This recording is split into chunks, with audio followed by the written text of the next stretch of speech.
Mga kapatid, ang mabuting balita ng kaligtasan. Pinupuri ka namin, Panginoong Hesukristo. Magandang umaga sa inyong lahat. Magandang umaga po. Pakisabi po sa inyong katabi, pinagpala ka ng Diyos. Pakisabi sa kabila, mahal ka ng Diyos.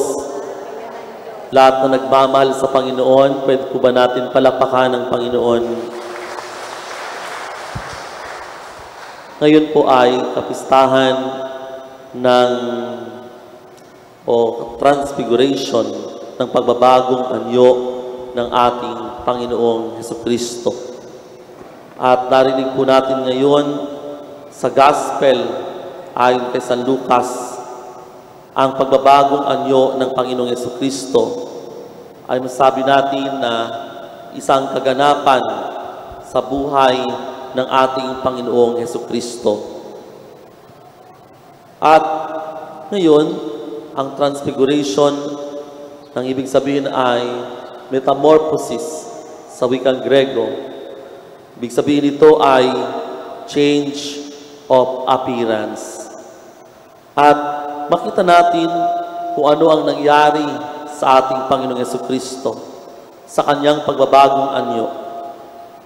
Una, pinasilip sa atin ang kalwalatian na nangyari, yung kaningningan ng Panginoon.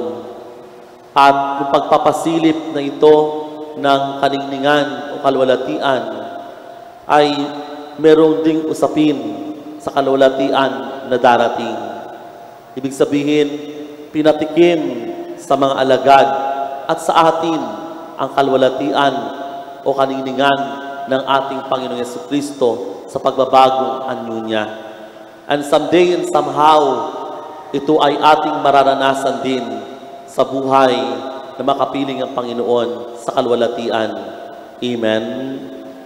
At pangalawa, sinasabi rin sa atin na yung pangyayaring ito na naganap sa Mount Tabor, no? And ang Mount Tabor ay napakagandang lugar sa akin, kasi nakarating na ako ng 5 beses sa lugar na ito. Sa totoo lang talaga, napakaganda. Iba yung talagang breathtaking, no, na masasabi mo na pag once na umakyat ka sa lugar na ito, and na-experience talaga yung sinasabing kalwalatian. At sa pagkakataon pong yun na kasama ng Panginoong Hesukristo, sina Pedro, Santiago at Juan. At syempre, nang makita nila, makita ni Pedro ang dalawang tao na napakahalaga sa pananampalataya ng mga Hudyo. Nandoon si Moises at Elijah. Si Moises ay tungkol sa mga batas, at ito naman si Elijah ay tungkol sa mga propeta. Ngayon, ang pagpapakita ng dalawang ito ay sinasabing ang katuparan ng kautusan at turo ng mga propeta. Kaya, yung magaganap sa Jerusalem, pinag-uusapan nila, magaganap ang kalooban ng Diyos. Ibig sabihin ito, ang katuparan ng pangako ng Diyos, hindi lamang sa bayang Israel, kundi sa lahat. Ang pag-ibig ng Diyos sa sangkatauhan, kung saan si Jesus ay mamamatay, pahihirapan, mamamatay, at muling mabubuhay. Ang kaganapan ng kalooban ng Diyos. Kaya, my brothers and sisters, dito natin makita yung pagtalima ng ating Panginoong Hesukristo sa kalooban ng Diyos. Yung kaniyang obedience, perfect obedience sa kalwalatian, sa kalooban ng Diyos.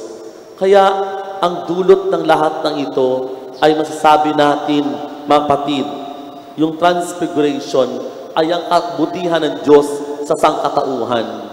Dahil pinapakita din ito na si Jesus na ating Panginoong Hesukristo sa kanyang pagsunod sa kalooban ng Diyos ay nakita natin na siya ang kinalulugdan ng Ama.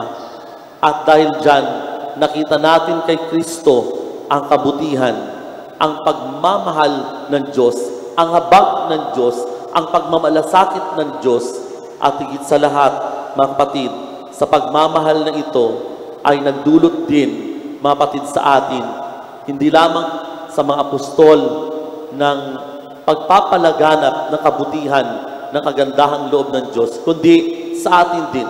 We experience as we encounter Jesus sa buhay nating ito, tayo rin ay patuloy na nakakaranas ng pagbabago.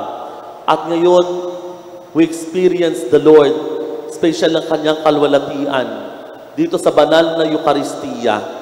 At sa ating pagtanggap nito, mga kapatid, ay nakita natin, tayo din ay unti-unting binabago at niyayakap natin ang kabutihan ng Diyos. Kaya sana bilang mga Kristiyano na binabago ng Panginoon, ay lalo natin maisabuhay ang pag-ibig ng Diyos sa kapwa. Kasi ano ang saysay ng pagiging Kristiyano, ng ating pag-encounter sa Panginoon, kung wala namang pagbabago, kung ganun pa rin ang buhay natin, kung walang nababago sa ating pagkatao. Tandaan natin, the more we experience Jesus, the more we encounter Jesus, the more tayo nakikilala natin ang ating sarili. The more na nakikilala natin ang ating sarili, the more din nakikita natin ang kalooban ng Diyos sa atin tungo sa pagbabago ng ating pagkatao, ng ating buhay. Kaya bilang Kristiyano, my brothers and sisters, huwag natin ipagsawalang bahala ang kabutihan ng Diyos na pinaparanas niya sa atin. Mabuhay si Kristo sa ating mga buhay. Palapakan natin ang Panginoon.